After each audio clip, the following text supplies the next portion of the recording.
अस्सलाम वालेकुम and welcome to sports flow ICC men's T20 world cup special. आज super 8 मरहले के बकिया 2 मैचेस खेले जाएंगे, मतलब दूसरा और तीसरा मैच खेला जाएगा। कल सुपर 8 मरहले का आगाज़ होना था, लेकिन क्वाइट लिटरली पाकिस्तान और न्यूजीलैंड के दरमियान मैच पर पानी फिर गया। बादल हमारे जज्बात के साथ आंख मचोली खेल रहे थे, कभी बारिश रुक रही थी, कभी तेज़ हो रही थी। अलबत्ता कवर्स बिछे रहे ग्राउंड पर और मैच होने की कोई पॉसिबिलिटी बनी नहीं। इस तरह दोनों टीमों को एक एक पॉइंट मिल गया और पाकिस्तान के लिए कोई इतना पॉजिटिव है नहीं, क्योंकि अब पाकिस्तान को अपने बकिया तमाम मैचेस सुपर 8 के जीतने पड़ेंगे। इंग्लैंड को भी शिकस्त देनी पड़ेगी, श्रीलंका को भी शिकस्त देनी पड़ेगी। So it's going to be very interesting, it's going to make things more trickier for the team. अलबत्ता आज जो 2 सुपर 8 के मैचेस खेले जाने वाले हैं, दोनों बहुत ही क्रूशल मैचेस हैं in the context of the tournament. First up we have Sri Lanka versus England. इस मैच का टॉस हो गया है, श्रीलंका ने टॉस जीतकर पहले बॉलिंग करने का फैसला किया है। So we will be talking about that decision. जबकि आज के दिन का दूसरा बड़ा मैच खेला जाने वाला है इंडिया और साउथ अफ्रीका की टीमों के दरमियान। ये match by the way decide करेगा कि इस ग्रुप से टॉप कौन करता है, बिकॉज इंडिया और साउथ अफ्रीका का ही चांस है टॉप करने का, और कभी इम्कान है कि जो इस ग्रुप से टॉप करेगा वो पाकिस्तान के ग्रुप से दूसरे नंबर पर आने वाली टीम से खेलेगा। So things are getting very very interesting. We will be following both these matches very very closely. अगर हम श्रीलंका और इंग्लैंड दोनों टीमों के अब तक के सफ़र की बात करें तो आपको डिटेल्स आगे करेंगे, उससे पहले अपने एक्सपर्ट्स का तारुफ करा लेते हैं। एक्सपर्ट ओपिनियन के लिए हमारे साथ मौजूद हैं पाकिस्तान के साबिक कप्तान और टेस्ट क्रिकेटर राशिद लतीफ़ साहब, टेस्ट क्रिकेटर सिकंदर बख्त ने हमें ज्वाइन किया हुआ है, टेस्ट क्रिकेटर मोहम्मद आमिर हमारे साथ मौजूद हैं, टेस्ट क्रिकेटर अहमद शहजाद भी हमारे साथ मौजूद हैं। राशिद भाई, इंग्लैंड के ज़रा सफ़र को देख लेते हैं एक नज़र ब्रीफली। पहले मैच में नेपाल से खेला, 4 रन से कामयाबी हासिल की। दूसरे मैच में वेस्ट इंडीज से शिकस्त हुई। तीसरे मैच में स्कॉटलैंड से जीते, लेकिन कोई तरह कंफर्टेबली जीते नहीं हैं। फिर इटली को बहुत कंफर्टेबली शिकस्त दी है। इंग्लैंड थोड़ा सा नए चेहरे नज़र आ रहे हैं इंग्लिश टीम में। क्या इनएक्सपीरियंस है या फिर हमने बहुत ज़्यादा उम्मीदें बांध ली हैं इंग्लैंड से and there still very little? नहीं, हमने तो सिर्फ अपनी टीम पे उम्मीदें बांधी हुई है, इंग्लैंड से नहीं बांधी हुई।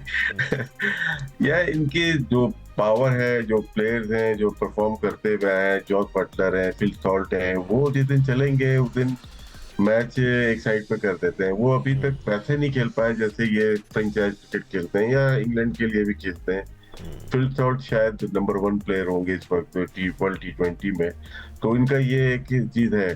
और बॉलिंग में अगर बैटिंग में देखें, बैटल अच्छा खेल रहे हैं इनके पास, सैम करन बहुत अच्छा खेल रहे हैं, बेंटन है, ब्रुक है, साउथ नजर ही आ रहा है आपको, लेकिन जो मिडिल से परफॉर्मेंस चाहिए वो शायद अभी तक नहीं आ रही।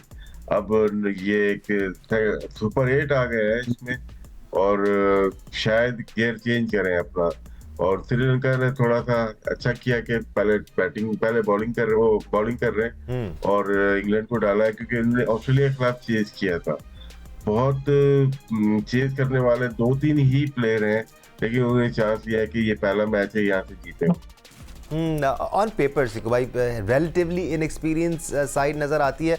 जब हम इंटरनेशनल क्रिकेट की बात करते हैं, हैविंग सेड दैट, इनके जितने भी प्लेयर हैं दुनिया भर में बहुत लीग क्रिकेट खेलते हैं और इस हिसाब से नाम उनके कतई छोटे नहीं है, बड़े नाम के प्लेयर्स हैं। वही जो अभी राशिद ने बोला ना, अभी रिदम उनका आया ही नहीं लगता है उनको। अब इस दफ़ा अब जो 8 सुपर 8 शुरू है, उसके अंदर उनको सीरियस किस्म की क्रिकेट खेलनी पड़ेगी। ऑस्ट्रेलिया तो ऑलरेडी निकल चुका है, वो बड़ी टीम थी और उनको श्रीलंका ने मारा था। तो इंग्लैंड की टीम इतनी बुरी नहीं है, मगर वही है कि अभी कब वो क्लिक करेंगे उसमें। मैं एक लड़के को देखा था, बैटहिल नाम है उसका, 200 का उसका 207 का जो है स्ट्राइकिंग रेट मैं देख रहा था कि है, तो मतलब कुछ ज़्यादा ही हो गया। तो कुछ लड़के तो बहुत अच्छा खेले, मगर वो जो जिनके नाम इसने लिए, बटलर है, सॉल्ट है, अभी तक इनका जो है इन्होंने कुछ नहीं। टॉम बैंटन भी है, हाँ, तो बहुत सारे लड़के कैप्टन उनके। अब इनके पास बॉलिंग भी तगड़ी है, मैं समझता हूँ। आर्चर भी है इनके पास, करन भी है, राशिद भी है उनके पास। स्पिनिंग में एक जैक है वो जो ऑफ स्पिन करता है, डॉसन लेफ्ट आर्म स्पिन भी कर लेते हैं। तो बैलेंस साइड है, स्ट्राइक करना है, रिदम में आना है। अब देखते हैं कि आज आते हैं कि नहीं आते। आमिर, मिक्स फीलिंग्स हैं इंग्लिश टीम को देखकर, बट जब आप लीग स्टेजेस में तगड़े मैचेस, एसोसिएट टीमों के खिलाफ भी तगड़े मैचेस खेलते हैं, डज दैट वर्क पॉजिटिवली और नेगेटिवली? बिकॉज सुपर 8 में अब उनके पास ऑप्शन होगा नहीं। क्या आपको लगता है वो जो मैचेस खेले हैं वो दिमाग में उनके होंगे और वो और तगड़ा आएंगे? जी बिल्कुल, ये इनमें ऐसे प्लेयर हैं जो खेलते ही तगड़ी क्रिकेट है, जैसे राशिद भाई ने जॉश बटलर वगैरह का नाम लिया, सॉल्ट वगैरह का, ये तो खेलते ही अटैकिंग क्रिकेट है, जब से ही खेल रहे हैं, इनका स्टाइल ही यही है। और इंग्लैंड का आई थिंक माइंडसेट भी यही है, जब से बेन स्टोक ने टेस्ट क्रिकेट में आके थोड़ा सा बैस बॉल वाला माइंडसेट किया था, तो ये वाइट बॉल में भी अब वैसे ही खेलते हैं। लेकिन यहाँ पे हमें फीलिंग्स इसलिए आ रही हैं इंग्लैंड के लिए क्योंकि ये एज अ टीम उस तरह परफॉर्म नहीं कर रहे। अगर आप देखें ना ओवरऑल, तो इफ एंड बट्स में कर रहे हैं। अभी इनके सिर्फ मुझे लगता है कि 2 से 3 प्लेयर जो है इनफॉर्म है, स्पेशली सैम करन और आदिल रशीद, ये कंसिस्टेंट अच्छा कर रहे हैं। इसके अलावा जो बाकी टीम्स के आप इनके प्लेयर देखें तो इफ एंड बट्स में कर रहे हैं। बॉलिंग इनकी जो मेन जो वरिंग साइन है वो फास्ट बॉलिंग है, वो उस तरह परफॉर्म नहीं कर पा रहे। आपको पता है कि फास्ट बॉलिंग जो होती है T20 में, जिन्होंने पावर प्ले में बॉलिंग करनी होती है, उन्होंने टोन सेट करना होता है। अब देख ले ओवरटन है, वो भी उस तरह नहीं कर रहे। आर्चर जब से इंजरी से आए हैं उस तरह वो इंपैक्ट नहीं डाल सके। आप देखें टूर्नामेंट की बात ही वही होती है कि बैट्समैन तो अच्छा करते हैं, लेकिन टीमें टूर्नामेंट वही जीतती हैं जिनकी फास्ट बॉलिंग, जो बॉलिंग तगड़ी होती है, कोर तगड़ी होती है ना, वो टूर्नामेंट्स में इंपैक्ट डालती है। और अभी तक इंग्लैंड की बॉलिंग का मुझे सही तरह इंपैक्ट नजर नहीं आया। सिकू भाई, अब ये जो आमिर बात कर रहे हैं ना, बड़ी वैल्यूबल बात है, क्योंकि अगर आप इनके रन्स देखें जो उन्होंने अभी तक किए हैं, नेपाल के खिलाफ 184, वेस्ट इंडीज़ के खिलाफ शिकस्त हुई लेकिन 166 किए चले, उसमें रह गए, चेस कर रहे थे। स्कॉटलैंड के खिलाफ 155, 1.5 ओवर पहले ही टारगेट हासिल कर लिया था। इटली के खिलाफ 202। तो स्कोर आ रहे हैं, लेकिन बॉलर्स उस तरह प्रेशर एक्सर्ट कर नहीं पा रहे हैं स्कोर प्लेस करने के बाद। नहीं, वही मैं हैरान हूँ कि मेरे ख्याल से आर्चर जो है ना वो 100% फिट नहीं लगता मुझे। वो कई दफ़ा जो मैं देखता हूँ ना उसको बॉल करते हुए, एक दफ़ा तो बड़ा अच्छा स्पेल कर देगा, उसके बाद वो फिर मैं सुनने में आता है कि कुछ खिंच गया है, कुछ अपने अपने से लगते हैं वो। तो वो उनके साथ ये इशू है। तो वो बात से अगर देखें, आर्चर जैसा बॉलर, अगर इतनी पेस वाला बॉलर अगर वहाँ उन पिचेस के ऊपर अच्छी तिखी गेंदें करे ना, बड़ा इफेक्टिव हो सकता है। But is it just about the pacers, or there is something lacking in the spin bowling department as well? That's something which Sri Lanka have covered brilliantly. Sri Lanka के पास बेहतरीन स्पिनर्स मौजूद हैं और वो उनसे प्रेशर भी एक्सर्ट करते हैं। जल्दी से एक ब्रेक ले लेते हैं, ब्रेक के बाद डिस्कशन को जारी रखेंगे, हमारे साथ रहेगा।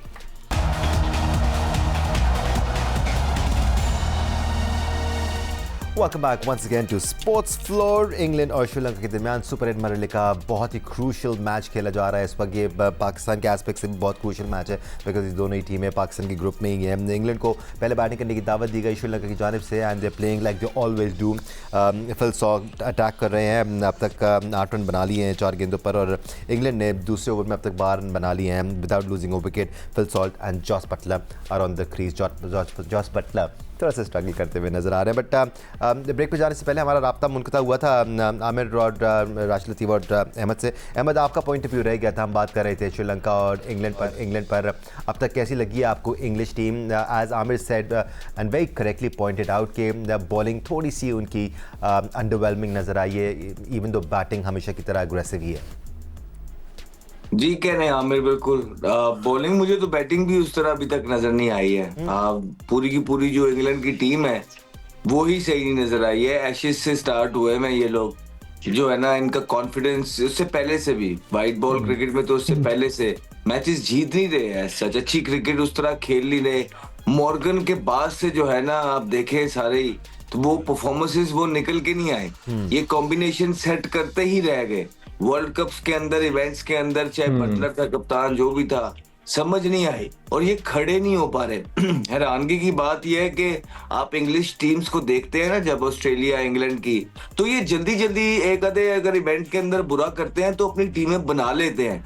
लेकिन हैरानगी की बात यह है कि अभी तक इनकी टीमें अब नजर नहीं आ रही। जिस तरह ऑस्ट्रेलिया देखें कि अभी ये जिस तरह बाहर हुआ इवेंट से, और इंग्लैंड भी देखें बटलर के अंडर 2 दफा बाहर हो गया, और इस दफा भी वो एक स्ट्रॉन्ग फॉर्मिडेबल स्ट्रेंथ बन के सामने नजर नहीं आ रहा है। अच्छी टीम जरूर है लेकिन परफॉर्मेंसेस में उस तरह का तसलसल नहीं है जो एन मॉर्गन की कप्तानी में हम देखा करते थे। लेट्स सी, अभी वाइड ओपन है टूर्नामेंट, देखते हैं कि किस तरह इनकी पोटेंशियल तो बिल्कुल मौजूद है, but on the given day they got to play as a team to produce results. Rashid भाई, इंग्लिश टीम के लिए तो इतना बड़ा नहीं रहा है ये फेज, जो ट्रांजिशन फेज है जिसकी अहमद बात कर रहे हैं, बट श्रीलंकन टीम के लिए संगकार और जयवर्धने के जाने के बाद ये ट्रांजिशनल फेज बहुत लंबा चला है और अभी तक चल रहा है। आपको लगता है कि ये ट्रांजिशन हो गई है पूरी, they finally look like a settled squad जिसमें अच्छे बैटर्स भी मौजूद हैं, अच्छे स्पिन अटैक भी मौजूद है, अच्छे पेसर्स भी मौजूद हैं? डू यू थिंक अब फाइनली उस लेवल पे जा सकती है श्रीलंका की टीम जहां एक ज़माने में थी?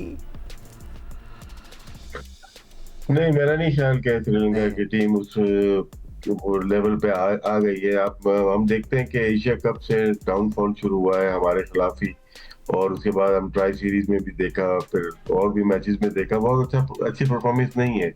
नो डाउट ऑस्ट्रेलिया को निशांका की अच्छी बैटिंग की वजह से उनको हरा दिया, लेकिन अभी भी कन्विंस नहीं कर पा रहे कि वो इस टूर्नामेंट में कितना परफॉर्म करेंगे। हसारंगा पे बहुत डिपेंड करते थे, वो भी टीम के साथ नहीं। जमीरा की भी फिटनेस डाउटफुल लग रही है। फतेराना बहुत एक्सपेंसिव रहे हैं, इनके पास है बॉलर, लेकिन वो अभी तक जितना इंग्लैंड की टीम की बात की है आमिर ने, अहमद ने, पेसर्स की, उस तरह से इनके भी पेसर्स वैसी परफॉर्मेंस नहीं दे पा रहे। और इनके जो कोर था, बॉलिंग थी, वो हसारंगा पे डिपेंड करते थे। लेकिन फिर भी ये लोकल मतलब के होम पे खेल रहे हैं। कुशाल मेंडिस है, निशांका है, ये ऐसे प्लेयर्स हैं जो कि ऑन अ डे मैच जितवा सकते हैं, और इनको एक ही एडवांटेज है, होम पे खेल रहे हैं। अदरवाइज लास्ट पूरे साल में देखें, ये अफगानिस्तान से भी कहीं हार जाते हैं, कहीं बांग्लादेश से हार जाते हैं। हमने तो बहुत कई दफा हराया, इसीलिए हम बार बार इनसे सीरीज रखते हैं कि वीकर साइड है। लेकिन इस मैच में इंग्लैंड को बहुत जरूरत है। मैं ये समझता हूँ इंग्लैंड की टीम 22 का वर्ल्ड कप जीती है, 23 में 50 ओवर हारी है, 24 में भी हारी है, चैंपियन ट्रॉफी में पहले राउंड में बाहर हो गई है। तो इनको भी एक बूम की जरूरत है, एक टूर्नामेंट में ऊपर जाने की, सेमीफाइनल फाइनल खेलने की जरूरत है। टीम ऐसी है कि खेल सकती है, और डिपेंड वही 2-3 सीनियर प्लेयर्स पे ही करता है कि जॉस बटलर अगर करते हैं रन, फिल सॉल्ट है, आर्चर वापिस आए, और इनके पास आदिल रशीद हैं, ओवरटन है, ये बॉलर्स ऐसे हैं जो कि वापस दे सकते हैं इंग्लैंड को। इंग्लैंड की टीम डिजर्व तो करती है कि वो पाकिस्तान की तरह दोनों साथ साथ चल रही है। 2022 के बाद से कोई भी मेजर टूर्नामेंट में ऊपर नहीं आए। अब एक तरफ तो अपने होम ग्राउंड पे खेल रही है श्रीलंका की टीम, दूसरी तरफ उनके बैटर्स बड़ी अच्छी परफॉर्मेंस दिखा रहे हैं, लेकिन कहीं ना कहीं से भाई वो डिपेंडेबिलिटी की कमी है। आप उस तरह उन पर डिपेंड नहीं कर सकते कि जी कंसिस्टेंटली अच्छी परफॉर्मेंस देंगे। बट ये जो बैटिंग के स्टैट्स अभी चल रहे थे सिकू भाई आपके सामने, मैं आमिर और अहमद आपकी तरफ भी आऊँगा इसी पॉइंट को लेके। ज़बरदस्त बैटिंग परफॉर्मेंसेज हैं, ये वो बैटिंग परफॉर्मेंसेज हैं जो आपको अपनी टीम में नज़र नहीं आती हैं। देयर आर 3 टॉप प्लेयर्स जिन्होंने 100 से ज़्यादा रन बनाए।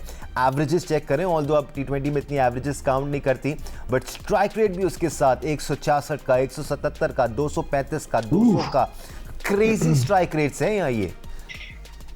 यानी जब भी खेलते हैं ना तो बहुत ही ख़तरनाक खेलते हैं। मगर राशिद ने जिस तरह बड़ा अच्छा डिस्क्राइब किया है कि जो पिछले दिनों हमारे साथ एशिया कप खेले, हमने सीरीज़ खेली, वो इतने मज़ेदार नहीं खेले, मगर जब भी इनका कोई लड़का खड़ा हो जाता है तो बड़ा सॉलिड खेलता है। मुझे थोड़ी सी इनकी स्पिन बॉलिंग तगड़ी लग रही है, और मुझे लगता है कि अगर उन्होंने कुछ रन कर दिया तो जो इनकी स्पिन बॉलिंग है ये हमें तंग कर सकती है, हमें भी, दूसरी टीमों को भी। तो देखते हैं, मगर ये वो वैसी टीम है कि चले तो चांद तक वरना शाम वाली बात है। मारते बड़ी जोर के हैं जब भी वो खड़े होते हैं, तो देखते हैं कि इस दफ़ा ये क्या करते हैं। आमिर, मुझे भी ऐसी टीम चाहिए अगर ऐसे बैट्समैन हैं, तो ये स्ट्राइक रेट्स, ये एवरेजेस, हम भी कह देंगे ठीक है भी चलें जी चांद तक वरना फिर शाम तक। देखिए दानिश भाई, हम हमेशा से यही बात करते आ रहे हैं कि दुनिया ने अब एक्सेप्ट कर लिया है कि T20 को कैसे खेलना है। सिवाय हमारे, हम वो मिस मैच करते रहते हैं कि नहीं, किसी को, अहमद हमेशा सही कहता है कि किसी को फिट करने के लिए हम लगे होते हैं, लेकिन T20 अब बहुत आगे जा चुका हुआ है। अब जो है दुनिया ने एक्सेप्ट कर लिया कि भाई अब जो ओपनर्स हैं वो 140 प्लस वाले स्ट्राइक रेट वाले चाहिए हमें, जो टॉप 3 है, तभी आप डोमिनेट करते हो ना। आप 125 से 130 वाले स्ट्राइक रेट वाले ओपनर्स नहीं चाहिए आपको। आपको अब चाहिए 140 प्लस वाले जो टॉप 3, और फिर जब जो नीचे वाले 4-5 उनके आप देखेंगे 170 180 का स्ट्राइक रेट है। तो अब दुनिया ने वो चीज एक्सेप्ट कर ली। उसमें आपको फेलियर्स भी आते हैं, लेकिन आपको एक्सेप्ट करने पड़ेंगे, क्योंकि आपने अगर टीम को एक राइट डायरेक्शन में लेके जाना है तो फिर उस प्लान को फॉलो करना है, ना कि 2 मैचेस के बाद अपना सारा कॉम्बिनेशन भी चाहिए चेंज कर दें, माइंडसेट भी चेंज कर दें। अब दुनिया बहुत आगे निकल चुकी है।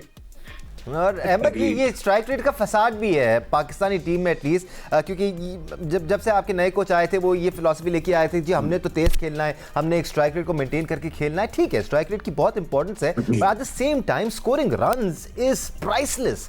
आई मीन आप अगर 10 गेंदों पर 25 रन बना के आउट होकर पवेलियन लौट जाते हैं तो फिर आपके मिडिल ऑर्डर में इतनी ताकत ही नहीं है कि आपको संभाल सकें उस तरह। You need players at the top of the order who can score runs for you as well. जी बिल्कुल, आपको 70 वाले प्लेयर चाहिए होते हैं टॉप ऑफ द ऑर्डर, लेकिन अगर आप 10 बॉलों पे 25 भी कर रहे हैं ना तो वो 10 बॉलों पे 10 करने से बेहतर है। सही बात है, ठीक है कि नहीं, समझा? तो आपको T20 के अंदर अगर 10 बॉलों पे 25 करने वाला जो इम्पैक्ट मैच के अंदर छोड़ के जा रहा है ना, वो प्लेयर चल जाएगा जो दूसरों पे प्रेशर नहीं डाल के जा रहा, ठीक है, जो अपने साथ साथ दूसरों को भी जो है ना तबाह नहीं कर रहा, और टीम का जो प्रोजेक्टेड स्कोर है उसकी वजह से नीचे नहीं आ रहा, ठीक है, तो वो प्लेयर चल जाता है रादर देन अ प्लेयर जो 10 बॉलों पे 10 करके जाए। ठीक है ना, आपके पास बिल्कुल पोटेंशियल वाले प्लेयर जो होने चाहिए, जिनका सैंपल साइज पड़ा हो, जो डोमेस्टिक के अंदर रगड़ा खा के आए हो, जिन्होंने बेतहाशा 70-80, जिनको अपनी इनिंग को बिल्ड करना आता हो कि मैंने शुरू वाले फेज के अंदर पहले 3 ओवर किस तरह खेलना है, उसके बाद फिर अगले 3 ओवर किस तरह खेलना है, और फिर मैंने अगले 3 ओवर किस तरह खेलना है। तो ये जब आप डोमेस्टिक में, जिस तरह कल आमिर बात कर रहा था शो पे भी, कि आपके जो प्लेयर्स हैं आप डोमेस्टिक की T20 भी नहीं खेल के आते, अब वो 4-6 मैच जब खेल के आके उनको आप खिला देते हैं, उस 4-6 मैच के अंदर उन्होंने एक आधा 70 किया होता है, बाकी उनके 25-30 होते हैं, और उसके बाद उनके जो लोग होते हैं वारी, वो बता देते हैं जी 160 का स्ट्राइक रेट है, टोटल स्कोर उनके 70 नहीं होते, और उनका जो है ना स्ट्राइक रेट दिखा देते हैं कि जी करियर स्ट्राइक रेट 160 का है 6-8 मैचेस के अंदर। तो इसकी वजह से पाकिस्तान टीम को बेतहाशा नुकसान पहुंचा है, वो लोग जो टीम्स के साथ एसोसिएट हैं, और फिर उनका जो इन्फ्लुएंस जब सिलेक्शन पे भी होने लग गया तो वो असरअंदाज आप देख ले पाकिस्तान टीम पे। हाँ, ये छोटी छोटी चीजें हैं, डोमेस्टिक खेल के देख के, नंबर्स देख के, अच्छी सिलेक्शन करके, अच्छे कॉम्बिनेशन के अंदर फिट करके जब आप प्लेयर को लेके आते हैं तो पाकिस्तान के पास तो प्लेयर्स ही इतने हैं कि कहीं ना कहीं फिट हो जाते हैं। तो it's all about bringing a good combination, solid combination together and bringing those players who has good sample size in domestic cricket. यार देखो, आप तीनों से एक सवाल है मेरा, मुझे ये बताइए दानिश भाई, इसमें मैं एक चीज ऐड करना चाहूंगा, ठीक है, आ जाइए फिर से भाई, आप आ जाइएगा कि आप देखें, अब T20 में आप देखें कि एंकर रोल वाले कोई प्लेयर नहीं चाहिए, अब वो प्लेयर हैं जो गियर चेंज कर लेते हैं, जिनको सिंगल डबल करना भी आता है और जब चाहे छक्का मारना भी उनको आता है। अब आप देख ले, ओवरऑल जितनी टीमें हैं वो एक डायमेंशन के प्लेयर नहीं है, वो सिंगले भी करें, वो छक्का भी मारे जब चाहे। अब आपको T20 में ऐसे ही प्लेयर चाहिए कि जो 1 मिनट में अपना गियर चेंज कर लेंगे, जब चाहे बाउंड्री मार ले, जब चाहे सिंगल कर ले। आपको इस डायमेंशन से निकलना पड़ेगा कि नहीं, ये एंकर रोल है, ये मेरा सिंगलेट डबल और ये छक्के मारने वाला। अब नहीं, अब आपको ऑल इन वन चाहिए प्लेयर। और अब ये तो मैंने अपने वीलॉग में बोला था कि बीच के अंदर सिंगले तो हमारा एंकर दानिश भी कर लेगा, ये मैंने बोला था। नहीं, और अब तो इंटरनेशनल क्रिकेट की बेसिक रिक्वायरमेंट है कि आपके अंदर अडैप्टेबिलिटी होनी चाहिए ना, आप अडैप्ट कर सकें अपने गेम प्ले को। सिक्कू भाई आ जाइए। या तीनों से मैं सवाल करूं, देखें अभी T20 वर्ल्ड कप चल रहा है, और हम जो अपनी T20 का टूर्नामेंट अब करा रहे हैं ड्यूरिंग द वर्ल्ड कप, ये पहले नहीं होना चाहिए था, ताकि सब लड़कों को तैयारी हो जाती, सब लड़कों को हम देख भी लेते, हमारे पास नहीं तो पहले ये जो आपके सूरमा थे शायद इनमें से 3 बाहर हो जाते। नहीं तो यही तो सिस्टम की मैं बात कर रहा हूँ ना, मैं तो PCB को जो डोमेस्टिक क्रिकेट का जो सिस्टम है मैं उसकी बात कर रहा हूँ कि जब सर ये तो हमने बहुत दफा देखा, हम डोमेस्टिक का टूर्नामेंट खेल रहे होते थे, हम स्कोर पे स्कोर कर ही जाते थे, तो अभी 3 मैच पड़े होते थे बड़े वाले, quarter final, semifinal, final, selector उससे पहले अनाउंस करते थे कि ये परफॉर्म करेगा, इसका नाम ना आ जाए। हाँ, ये होता है, नजर भी नहीं आते।